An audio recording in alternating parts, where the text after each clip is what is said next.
Hey les petits potes, c'est Koa, j'espère que vous allez bien. On se retrouve aujourd'hui pour le 7 décembre. Qui dit 7 décembre dit le 7ème paquet les gars du calendrier, de mon calendrier pour vous les petits potes. Avant toute chose, pensez au petit like, au petit commentaire et à l'abonnement si ce n'est pas encore fait. Sur ce, on est parti, mais avant toute chose, jingle.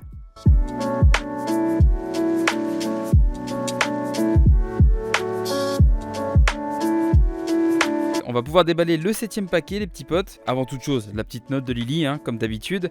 Celui-ci est classé dans Young chez Delcourt Tonkam, mais tu verras, souvent il y a une fille avec des longs cheveux rouges sur les covers. Une meuf qui a des cheveux rouges chez Delcourt. Je vois le truc en plus écrit Young sur le dos et plusieurs fois Lily m'avait dit c'est pas du tout une lecture pour les jeunes, que dans le tome 1 et tout il y a un peu de nudité en plus. Mais je crois que c'est A Fantasy Lazy Life, quasiment sûr que c'est ça les gars. Bon, si je me trompe, dans Carnival j'avais eu bon, c'est pour lequel je m'étais trompé pour Love Fragrance. Donc les gars, pour le moment je me suis trompé que sur le 5ème paquet si je dis pas de bêtises. Et on a A Fantasy Lazy Life les gars, je crois que c'est ça. A Fantasy Lazy Life, donc c'est chez Delcourt et c'est bien rangé dans Young. Ouais, je pense que ça n'a rien d'un manga pour les jeunes, évidemment. Enfin, qui sait, peut-être que la cover est trompeuse, mais vous savez quoi les gars, il n'y a qu'un moyen de le vérifier, c'est que je le lise tout de suite et que je vous donne mon avis.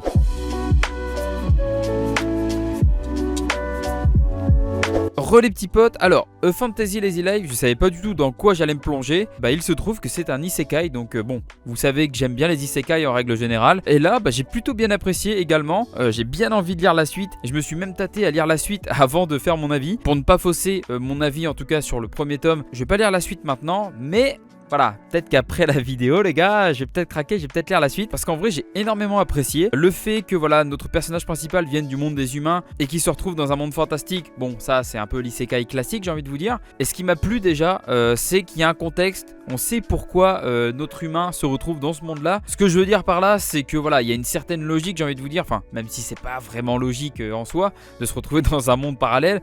Mais là c'est expliqué, il y a quand même un petit background, j'ai envie de dire. Donc notre jeune humain se retrouve téléporté, enfin plutôt invoqué si on doit dire les termes, donc par la princesse du royaume de Capua. Donc voilà, là on est dans le monde fantastique et il se trouve qu'elle l'a invoqué parce qu'elle doit assurer en fait sa descendance, parce qu'actuellement elle est en quelque sorte la dernière héritière du sang royal et qu'elle a besoin d'une progéniture voilà, pour que le règne du royaume et le pouvoir voilà, restent dans la famille royale. Sauf que généralement dans la famille royale on se marie avec quelqu'un qui a aussi du sang royal et étrangement notre humain possède aussi du sang royal. Il y a eu un couple de la famille royale qui est parti dans le monde des humains en fait, qui s'est téléporté dans le monde de notre personnage principal, donc de Zenshiro, et du coup ce sont les ancêtres de Zenshiro dans le monde des humains. Donc voilà, c'est pour ça aussi qu'il possède du sang royal. Le truc c'est que le fait de se marier avec quelqu'un qui vient d'un autre monde, il ignore un peu la politique actuelle du royaume.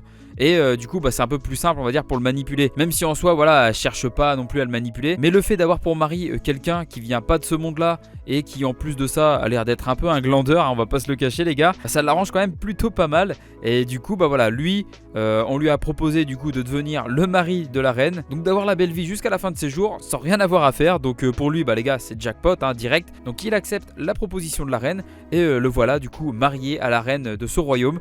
Et c'est là que les aventures commencent. Donc on va avoir plusieurs péripéties autour de notre héros.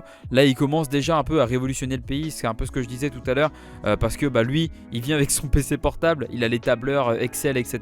Et il commence un peu à vérifier les comptes du royaume, voilà, tel noble, tel comte machin a pas payé les factures correctement. Sauf que eux dans leur monde, voilà, l'écriture c'est pas vraiment la même que la nôtre. Et par exemple ils ont pas de caractère pour les chiffres, donc tout est écrit avec les lettres de leur alphabet. Et là il va leur expliquer que en fait il y a des moyens beaucoup plus simples avec les chiffres arabes. Donc 1, 2, 3, 4, 5, voilà, vous connaissez je pense les gars, on apprend ça de façon à l'école. Mais grâce à ça il va commencer un peu à simplifier la vie du royaume. Alors est-ce que tout le monde l'acceptera?